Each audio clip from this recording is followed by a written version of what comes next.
Welcome to the Berkeley Research Group Thinkset Podcast. I'm your host, Eddie Newland. Berkeley Research Group is a leading global strategic advisory and expert consulting firm, providing independent advice and dispute consulting around the world to corporations, law firms, government agencies, and financial institutions. For more, please visit thinkbrg.com. On this episode of the Thinkset Podcast, we spoke with BRG Managing Director Ben Nolan. A former officer in the Army Corps of Engineers, Ben has spent the last 40 years working in the construction industry. In that time, his career has progressed from hands-on construction and engineering fieldwork to construction dispute resolution and management consulting. In this episode, Ben and I discuss trends in public-private partnerships, or P3 projects, and what they might mean for the future of infrastructure. And with that, let's get started. Ben, thanks for joining us today. Good to talk to you, Eddie. So to set the stage for our conversation, we were hoping to chat about public-private partnerships, or P3 programs. Can you give us the broad strokes of what that means? Sure. P3 is the acronym for public-private partnerships, and this is a contracting and procurement strategy that government agencies are able to follow now, given the enacting legislation that's allowing this strategy.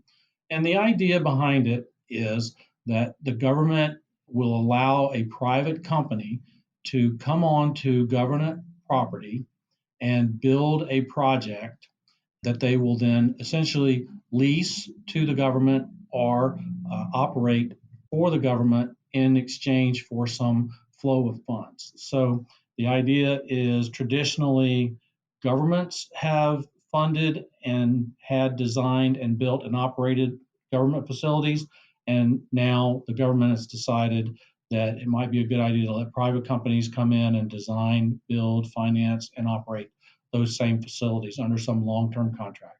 So that's the general idea of public-private partnerships. And what are a couple of typical examples or more traditional examples of you say government things that private people are building? You mean like toll roads and bridges, things of that nature that can see eventually a profit? Well, the profit part is to be determined, but yes, exactly. That type of infrastructure.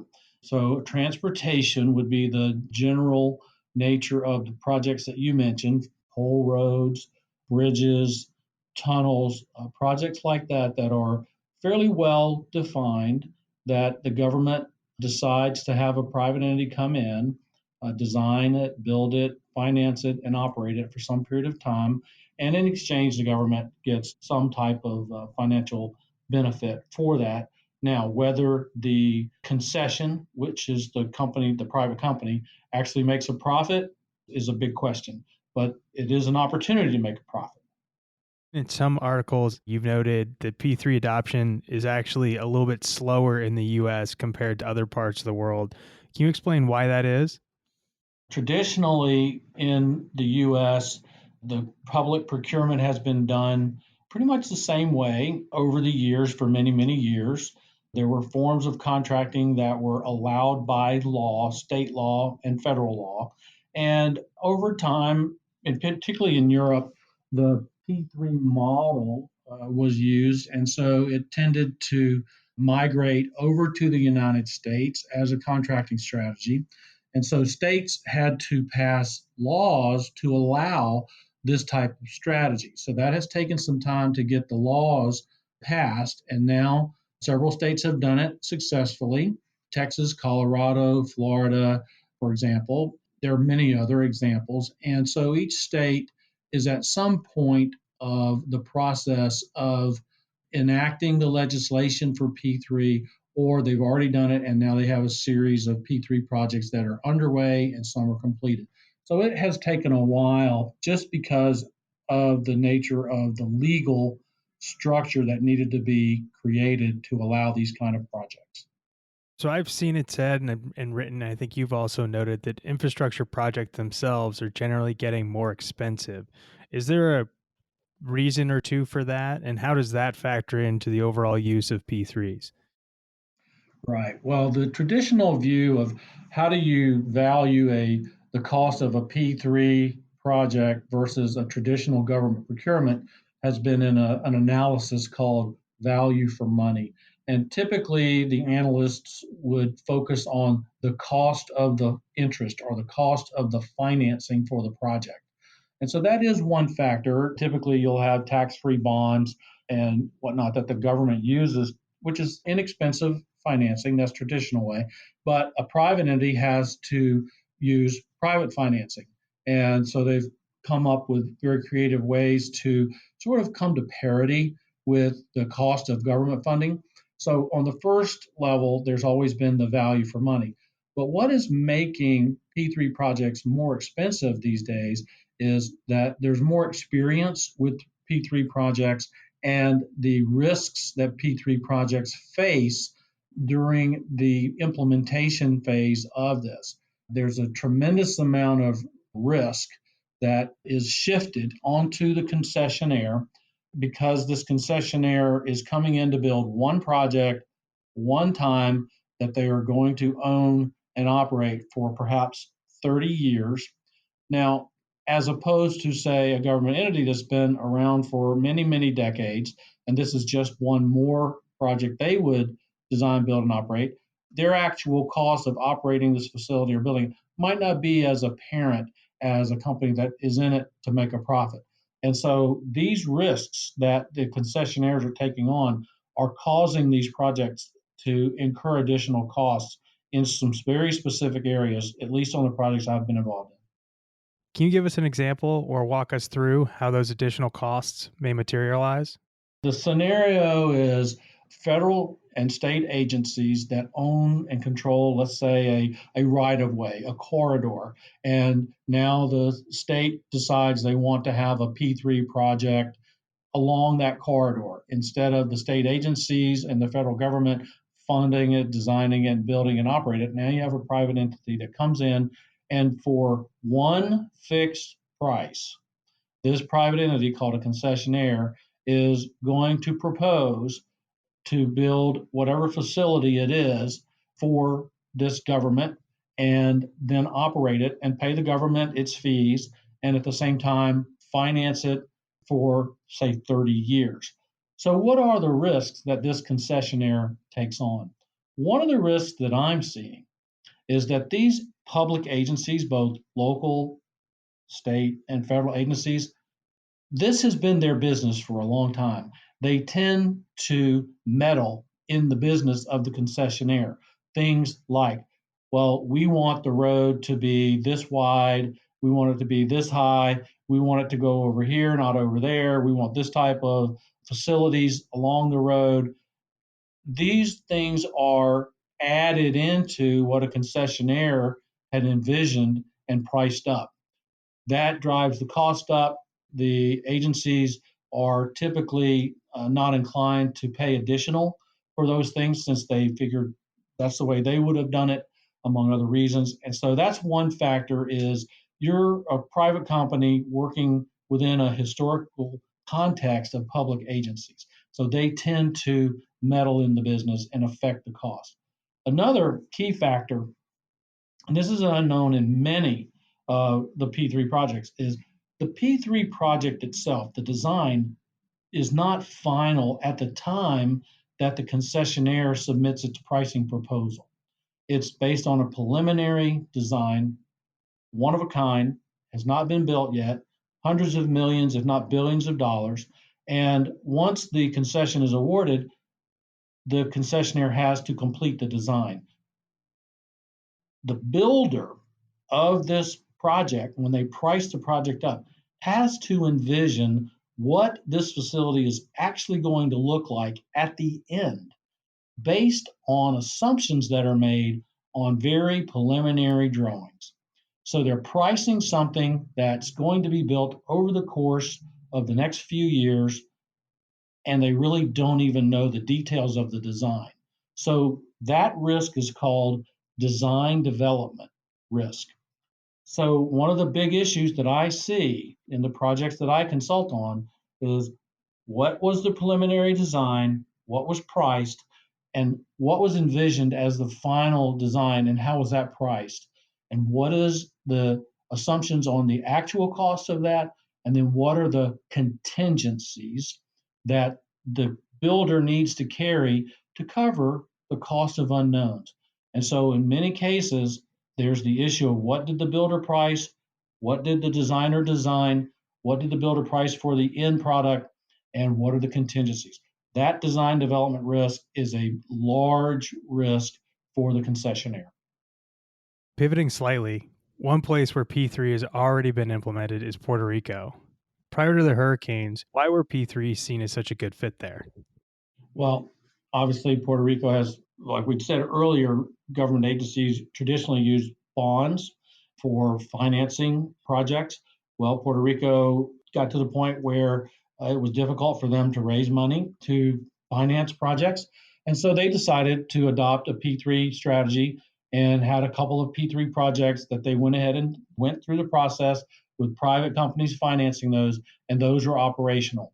So they had a couple success stories, and with the recent basically bankruptcy of Puerto Rico, they're no longer able to get financing, at least not able to afford the financing that might be available. And so they've adopted a P3 model to enact and build the critical infrastructure that they need going forward. And so there was over the last year quite a program set up where critical P3 projects were identified. There was all kinds of publicity and meetings, and hundreds of companies came to Puerto Rico to express their interest in building those critical projects. And Puerto Rico set up agencies to receive proposals and to expedite getting the concessions put into place. And this was a wholesale move from government funded infrastructure projects to concession funded infrastructure projects, P3s. This was moving along through the process until the hurricanes hit. And since the time that the hurricanes hit, pretty much the process has stopped because of the higher priority to do recovery on the hurricane. How have things changed in Puerto Rico regarding P3s after the hurricanes? One of the languages that I've learned to speak in the forensic side of construction industry is risk.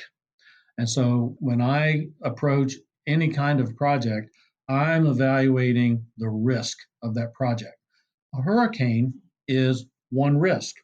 Now, assume that there were 10 or 12 of these P3 projects that had been awarded, and all of a sudden the hurricane hit in the middle of either the design or the construction or the operation. Now, the concessionaire has guaranteed payments to the government. All of a sudden, there's no income, no revenue from these facilities because they're either damaged and out of service, or there's no users because they can't drive around or whatever they're going to do at this facility. So all of a sudden, the concessionaire is going to be funding, paying out money to the government when there's no money coming in. And this might go on for quite a long time. And the repairs have to be funded, financed, or insured. And then the demand where the users of the facility might drastically change. So that is a very large long-term risk. So that's a natural disaster risk. The other side of that is a political will. The government might change its mind given the shift in priorities for the hurricane repair. They may no longer be so inclined to do so many P3s. They might be so financially weakened that the concessionaires might not want to propose going forward.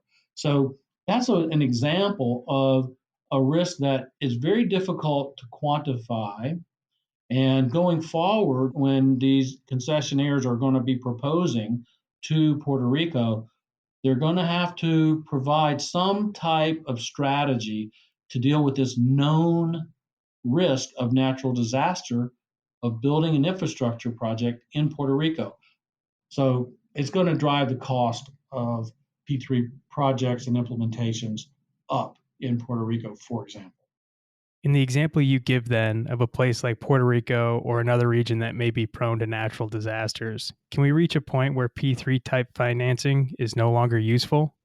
And how would P3s manifest around different city, state, or federal government financial situations? Yeah, good question. I think the background scenario is the government has traditionally funded and created whatever infrastructure is there. P3 has somewhat provided an opportunity to accelerate and increase the number of projects because it doesn't require as much financing from the government. So you could do more projects. Now, the concern in this environment is going to be which projects are the right kinds of projects that would be, say, less prone to impact from natural disasters and the government's financial issues. I'll give you an example of one in Puerto Rico. They need fresh water. Hmm. Traditionally, there's been water supply by the government. There's an interest from international firms to go and provide guaranteed clean water. And they would make a contract with a government agency for a guaranteed amount of clean water. How that concession provides the clean water is based on their own technology and their own know how. For example, reverse osmosis using seawater or however they want to do it. And so the government, instead of building a new water treatment plant, could put out or receive a proposal for a P3 for clean water. And it would be sustainable water at this amount, and it would cost the government this. They're going to need water. They need water right now. They're bringing in water until the power is restored to the water treatment plants. So that's an example of what might be a more durable, critical infrastructure that is going to always be needed. The government will have to fund water. The people will have to pay for water. So that's an example as opposed to something that might be a little less critical. Let's say a new tourist terminal at a port. Well, the tourists aren't going to come if there's no hotel, so you won't need that as much, and it's strictly on one sector. So you can see there's basic critical infrastructure versus optional infrastructure that would bring in money to the government. One is definitely a core government function. So it's the core government functions that are going to be the first ones funded. And then when it becomes lucrative financially for a developer to put in a cruise terminal, then because the finances is so lucrative, that project will get done. Sort of a way to view which projects traditionally have been the ones the government have done. Those will continue to get done. Going beyond Puerto Rico then for a minute, what kind of evolution do you see for P3s in the United States in the coming years? Where can we go from here? Well, there's quite a bit of going on in the United States from state to state to state. Each state is learning from the experience of other states. For example, in Kentucky, the P3 laws were recently passed, and we've seen a group of banks get together to set up a P3 infrastructure fund. Now, there's not a similar fund over here in Florida. In Texas, the state has set up a state agency to assist the local, like county agencies, to implement P3 projects at the county level so that not every county has to go out and do the exact same type of procurements. You just look to the state agency to provide the resources like financial advisors, technical advisors, legal advice, those kind of things. They would be in a repository at the state. That's not done in Florida yet. So each state is learning from the other's experiences.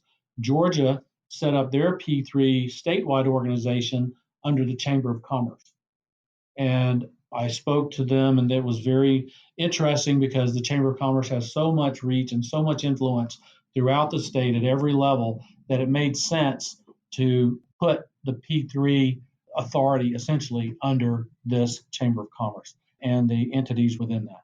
Now, Virginia is moving along with P3s. Pennsylvania did all the bridges at one time under a large P3 infrastructure. Colorado is building its new roads, P3s.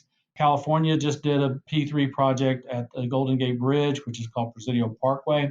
So there's this momentum that's growing. Not only are the projects large, but they're also getting smaller.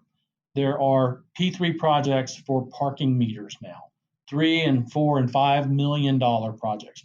There's P3 projects for traffic signalization, basically privatizing the signalization because private companies have better technology, lower cost operations, and they can share those savings with the government.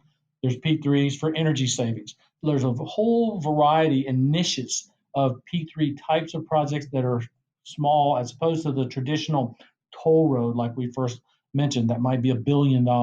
So it's growing, and typically the states say, we are open to unsolicited proposals. So any company, any entity that wants to provide some type of infrastructure to a public agency now has the right to go to that agency and propose it and potentially be awarded a concession to do exactly what they want it to do. Now, what we're seeing though is a lot of P3 projects have had financial problems. So it's not a panacea, it's not a silver bullet solution. With these P3 projects comes tremendous amount of financial risk. So we're seeing bankruptcies of the concessionaires, and we're seeing state agencies having to take over the operation of P3 facilities. There have been some that are in the headlines that are easy to look up. And that's because of this almost absolute view of risk shifting from the government agency onto a private entity. And I spoke earlier that the P3 financing design operation has traditionally been the bailiwick of a government agency that specializes in, say, the Department of Transportation or the Aviation Department. Well, now you get a private company that comes in and builds one for the first time. Now, they could have all kinds of things go wrong. And so those things are going wrong. And I talked about the design development and how an agency might meddle in the design to cause the cost to go up. So what I'm seeing is instead of a complete and absolute risk shifting for one price for a piece of critical infrastructure, I'm seeing probably in the future a more balancing of the risks between the concession and the public agency. The idea being there's just some risks that are inherently shared risks that need to be funded and some mechanism to share the cost increases. So I believe we're going to start to see that in order to keep the cost of these concessionaires within reason. Is there a particular state or agency that you think has done a great job of handling the process from the beginning to the end and perhaps has a success rate that they can point to as we're doing it the right way? Well, I think there are success stories in every state. I think there are also, if all the dirty laundry was aired, not so successful stories in some of the states that are further along with more projects. You've had bankruptcies in Texas, Indiana, just to mention a couple. I've been involved in some P3 project disputes that are hundreds of millions of dollars that certainly the agencies and the concessionaire, when they went into these contracts, did not anticipate the magnitude of the disputes and the cost overruns that they would incur undertaking this project. So I would say that in general, every state either has or is going to have some difficult project experiences, just given the nature of the risks that these projects face, the uncertainties. And some states have been fortunate, and I don't even want to name any of them because other states would take exception to it. There's not one in my view that's better than the others. They're all evolving. It's not a very mature world of these P3 projects in the United States compared to, say, Europe. There's going to be a lot of lessons learned and continuous improvement. And I would encourage states that are undertaking this to be diligent about improving the process of receiving these projects and implementing these projects. It's only going to serve to keep their costs low and to help them actually achieve successful projects, because I do believe it's a contracting strategy and procurement strategy that is here to stay. It is growing. There's a lot of momentum behind it. There's a lot of private money that's looking for investments. And so that interest is going to continue to be there. And I think you're going to continue to see this momentum build. Great. Well, Ben, thank you so much for talking with us today about P3 projects. We'll look forward to having you back on the podcast soon. Thank you, Eddie. This Thinkset Podcast is brought to you by the Berkeley Research Group. You can subscribe to the podcast and access other content from Thinkset Magazine by going to thinksetmag.com. I'm Eddie Newland, and thanks for listening.